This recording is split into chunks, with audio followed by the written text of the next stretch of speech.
Bitawan mo ako! Kunin mo na lahat ng pera ko! Huwag mo lang akong saktan! Wala ka nang magagawa. Akin ka.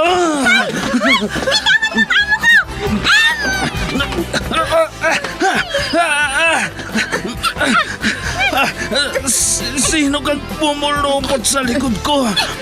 Bumaba ka dyan.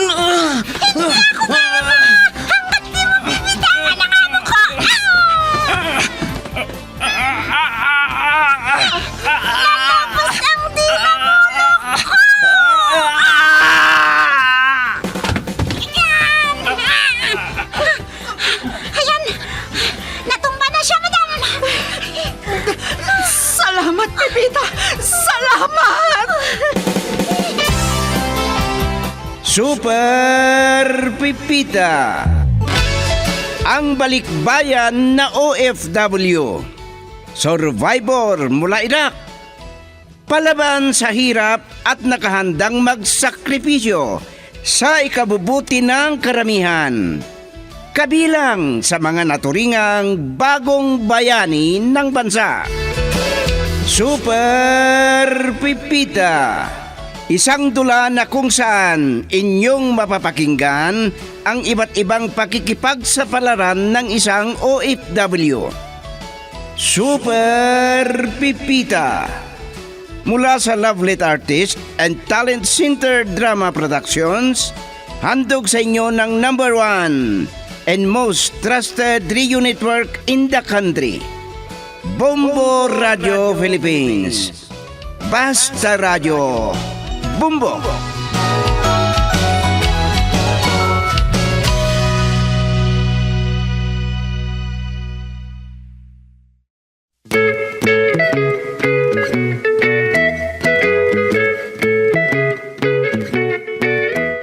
Mula sa Lovelet Artist and Talent Center Drama Productions, ihahandog namin sa inyo ang unang bahagi ng isang linggong kwento na aming pinagatang Kasi Gusto Ko, Anong Magagawa Mo? Dito sa ating dula, Super Pipita.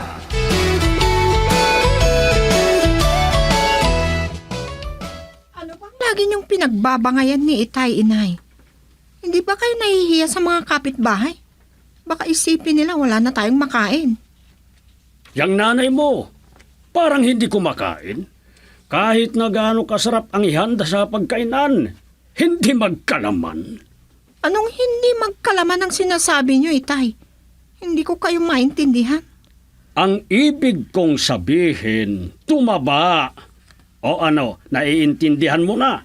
Ano bang pinagpuputok ng butsi mo? Talagang ito na ang katawan ko. At saka kahit ganito ang pangangatawan ko, malakas at maliksi pa rin akong kumilos. Hindi kagaya mo na matandang pangit. May kunti ka lang nararamdaman sa katawan mo, para kang batang umaangal. Naku, wala kang modo. Sinabi mo pang matandang pangit ako, walang hiya ka. Hoy, para sabihin ko sa'yo, kaya ko pang anakan ang isang teenager. Kala mo ba? Ano? Tama na yan, Itay. Baka kung saan na naman mapunta ang bangayan na yan. At saka, Itay, hindi kayo pwedeng magkaanak sa isang teenager. Mabibilang ko kayo. Ay, ewan ko ba dyan sa tatay mo kung ano-ano ang lumalabas sa kanyang bibig. Tama na yan. Ay. Para kayong aso't pusa.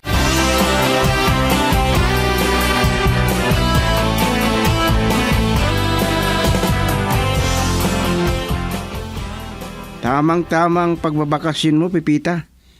Namimitas tayo ng bunga ng halaman o tanim natin na gulay. Sige, tutulong ako. Kahit hindi ka tutulong, kayang-kaya namin, Nicolas. At may pwedeng upahan naman dyan ng mga kasama. Kahit na gusto kong tumulong para mabilis ang trabaho, sayang din ang magagawa ko. Teka nga pala, si Mrs. Di Makulangan, hindi pa ba siya nagpupunta rito? Pumunta dito nung isang araw. Ang sabi niya, at sabi ni Mrs. Patawarin, ay kasama niyang kukuha daw ng mga gulay. Niluluko mo yata ako, Kamoto. May Mrs. Di Makulangan at Mrs. Patawarin ang suki mo sa mga gulay. Ganun nga. Anong magagawa ko kung yun ang apelyido nila? Kapag tumawad siya, di sabihin ko na hindi pwedeng tatawad. Ay, ang pagsasama naming dalawa ni Mrs. Di Makulangan. Ay, ikaw talaga kamuto.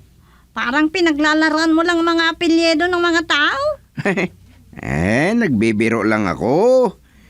Tapos na ang usapan namin ni Mrs. Di Makulangan. Ayun, wala naman nagawa si Mrs. Patawarin.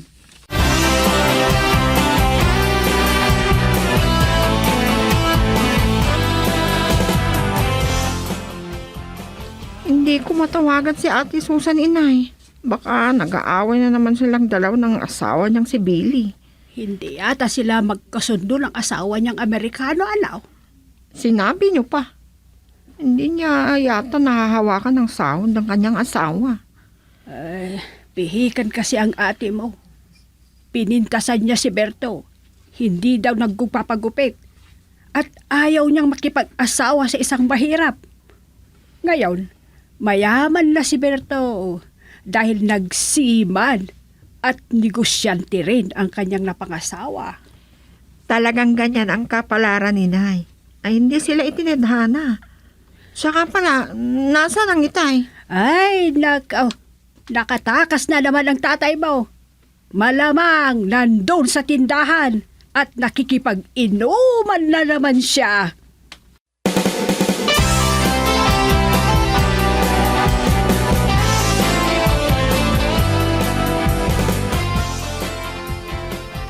Oh, Uncle Donato. Nag-iisa kayong umiinom Wala pa kayong pulutan. Halika, samahan mo ako. Sa akin ang alak, sa'yo ang pulutan. Sayang. Sana kahapon tayo naginuman. Oh, bakit naman? May bisita ako kahapon na mangingisda. Marami siyang dalang bangus.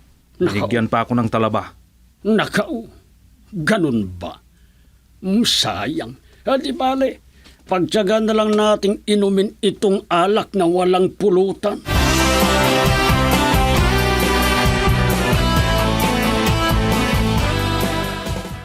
Magandang gabi sa inyo, Betchay.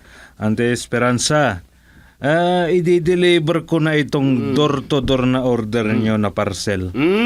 Anong parcel ang sinasabi mo dyan? Walang ganyang kalawak na sakahan ko. Ibang naintindihan nyo, Uncle, sa sinabi ko. Kakaibang parcel ito. Salamat sa tiyaga mong paghatid sa itay ko dito sa bahay namin, ha? Bumalik ka dito bukas. Bibigyan kita ng pera. Ay, huwag na. Marami naman akong naihatid na service ko. Kahit araw-araw kong ihatid si Uncle Donato para sa'yo. Sige na nga, umalis ka na. Gusto mong tagain kita, Itay, masama yan. Sige, alis na ako, Uncle. Pero iisa lang ang masasabi ko sa inyo. Magiging biyanan ko kayo balang araw. Ay! Kung hindi lang ako lasing, makakatikim sa akin ang dalmaso na yun. Masamang gawain yan, itay. Magkakapit bahay tayo. At saka, mabait naman si Kuya Dalmasio. Kahit lasinggero na kagaya nyo. Gusto mong mapangasawa ang isang lasinggero? Anong silbi ang pagpapaaral namin sa'yo kung ganon, Huwag kayong magsalita ng ganyan, itay. Tutulungan ko pa kayo ni inay. Hayaan mo ang tatay mo na magsalita para mahimasmasan. Huwag mo akong hawakan. Kaya kong pumasok mag-isa. Hinahawakan ka na nga, baka matumba ka. Ayaw mo, di wag. Sige, Mitchay, bahala ka na dyan sa tatay mo. Oh, itay! Dahan-dahan! Muntik na kayong madapa. Mabuti na lang at nahawakan ko kayo. Naiinis ako sa nanay mong yan, Susan. Gusto niya akong madapa? Binitawan niya ako? Masisira ang kagwapuhan ko kapag nadapa ako. hindi na magkakagusto sa akin si Melinda. Ako si Betchay, itay. Ah, Namimiss nyo yata si Ate Susan. ah.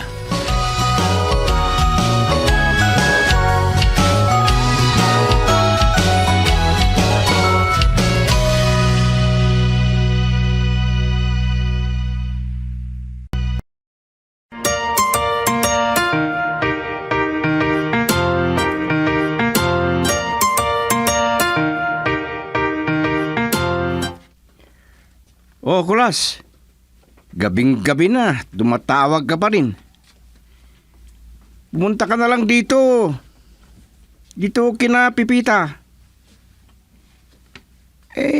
Pagsaluhan natin itong alak na tira at konting pulutan.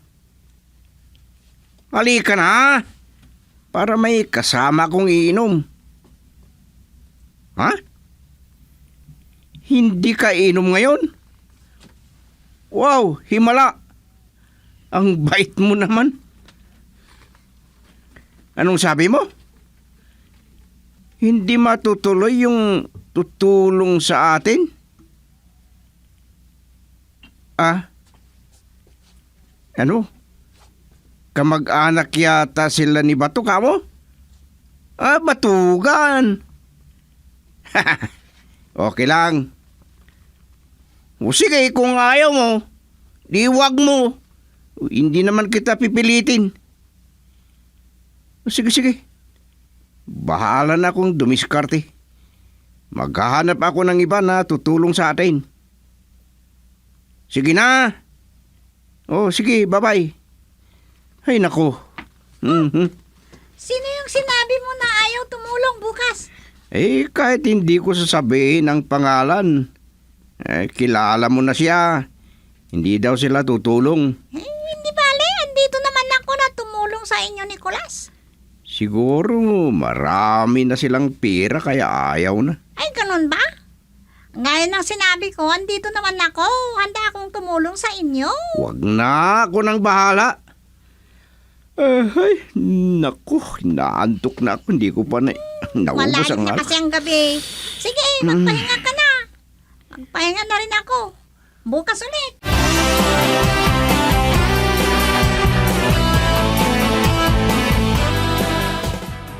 Loko ang matandang yon.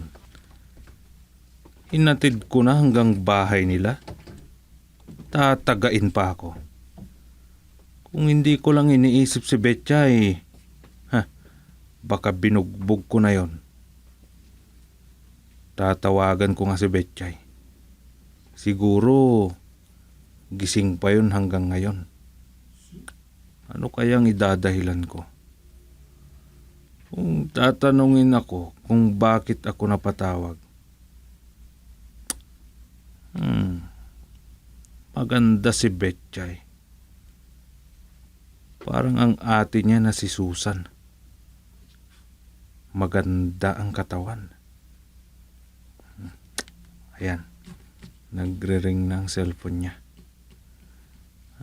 Oras na sagutin niya ito. Ayos na ang buto-buto.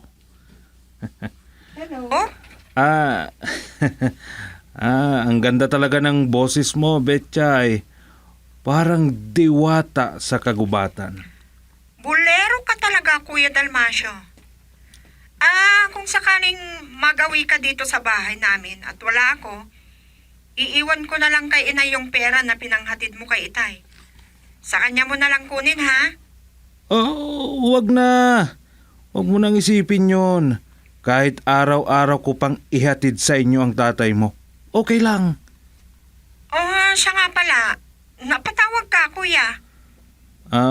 Kung sakaling may pupuntahan kang malayong lugar, ako na lang ang arkilahin mo. Ha? Hindi pa ngayon, Kuya, kasi busy pa ako. Yung ate mo, hindi pa ba siya magbabakasyon dito sa atin? Wala pa namang sinasabi sa amin. Ganun ba? O sige, sabihan mo lang ako ha. Bye. Mahirap naman kung bibiglain ko siya. Hinay-hinay lang.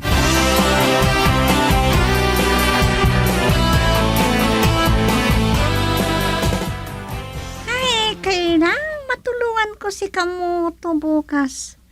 Wala siyang kasamang magtrabaho. Wala kasi yung inaasahan niyang tutulong sa kanya. Sinama ng imang kaya? Andun kaya? Ang mabuti pa, magdala ako ng merienda. Kawawa naman siya.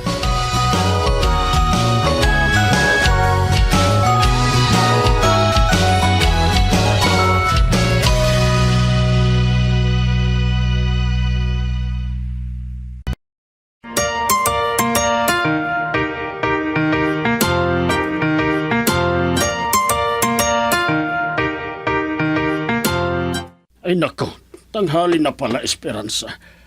Ako, napasarap ako ng tulog. Ang sakit pa naman ng ulo ko. Paano hindi sasakit ang ulo mo?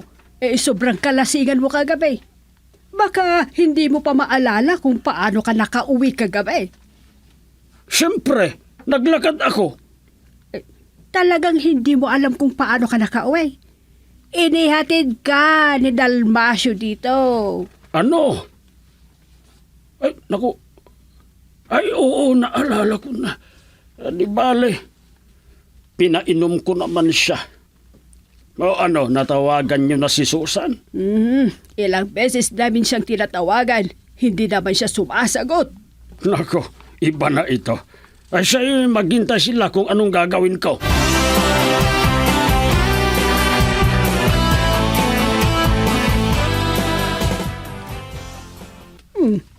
Bumalik ka. May nakalimutan ka ba? Wala, inay. Ay, nako. Palagi ka na lang nagmamadali. Parang iniiwasan mo ako, Ha? Bakit ko naman kayo iwasan, itay? Tayo na nga lang ang magkakasama dito. Baka naman gayahin mo ang ate mo. Dahil yung ate mo, wala na kaming maaasahan sa kanya kahit dolyar pa ang pera niya. Sinabi ko na sa inyo, wala kayong maaasahan dun sa asawa niya. Paano naman kasi masyado tayong minamaliit ng asawa ng ate mo? Porket siya ang nagpagawa ng bahay. Kumuha ka nga ng katulong. Anong sabi mo? Kukuha ng katulong si Betchay? Hoy, Esperanza, huwag kang makialam dito. Dalawa lang kami ng anak mo ang nag-uusap. Sige, itay, ako na ang bahala dyan. Sa lalong madaling panahon, magkakaroon tayo ng katulong. Kailan? Huwag kayong magmadali, itay. Maghahanap pa ako. At kailangan, mapagkakatiwalaan ang mahahanap ko. Sige, aalis na ako. Huwag niyo na akong gambalain.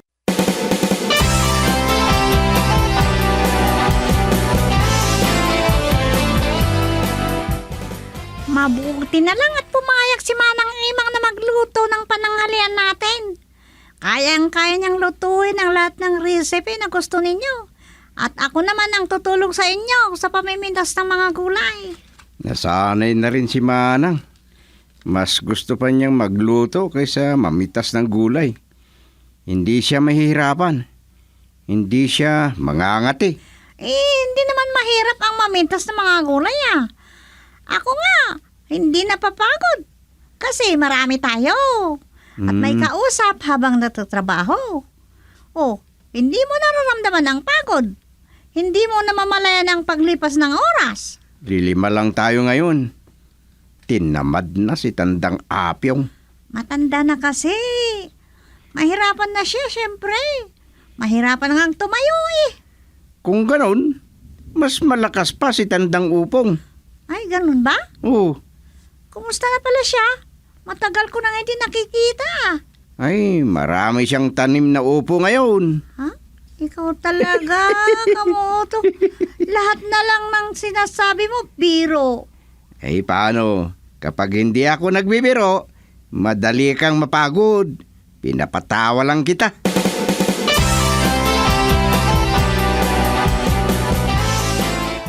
Ikaw na matanda ka. Ano bang pumasok dyan sa ulo mo? Sa dinami-dami mong hihilingin sa anak mong si Betchay? Katulong pa. Bakit Ha? Bakit ayaw mo?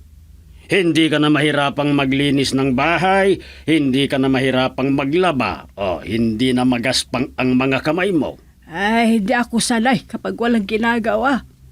Anong gusto mong mangyari? Mag-aaway tayo, ganyan? Bahala ka na nga kung anong gusto mo. Talagang ako ang bahala, Esperanza. Gaya ng lagi kong sinasabi sa'yo kasi ito ang gusto ko. Ha, Mang Donato, ang aga nyo namang nag-umpisang uminom. Hindi ba bumababa ang mga sisiw sa kulungan nila? wala na kaming sisiw sa bahay kaya pwede akong uminom kahit anong oras. Yung mga manok sa kapitbahay ninyo, hindi nyo ba May naririnig? nako kung ano-ano ang sinasabi mo. Nako, talagang malakas kayong uminom, Uncle. Ay, Nilunok nyo ang laman ng isang bote ng alak? oo. Ay, may problema ba kayo? Ano naman ang problema ko? Wala. Aasarin ko nga itong matandang ito.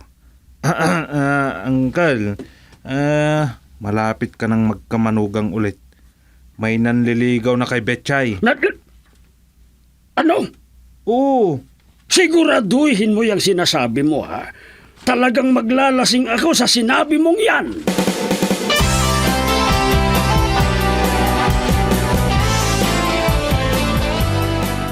Hindi ko alam kung ano ang naisipan ng tatay mo, Betchay.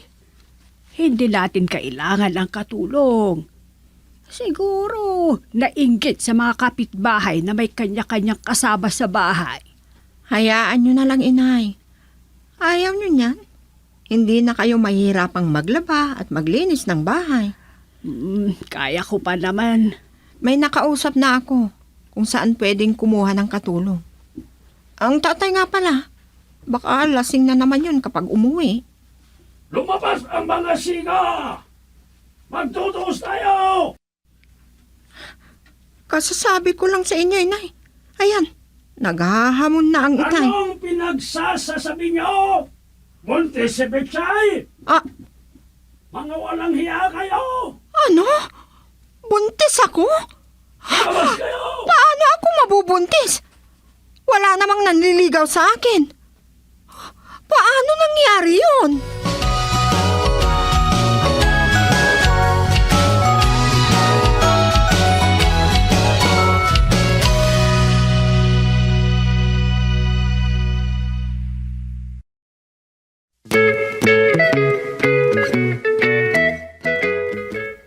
Mga kaibigan, pakinggan bukas ang karugtong ng isang linggong kwento natin na pinamagatang Kasi Gusto Ko, Anong Magagawa Mo? Dito sa ating dula, Super Pipita. Isinulat para sa radyo ni Delfin Dumayas at sa direksyon Lete Astudillo Aquino.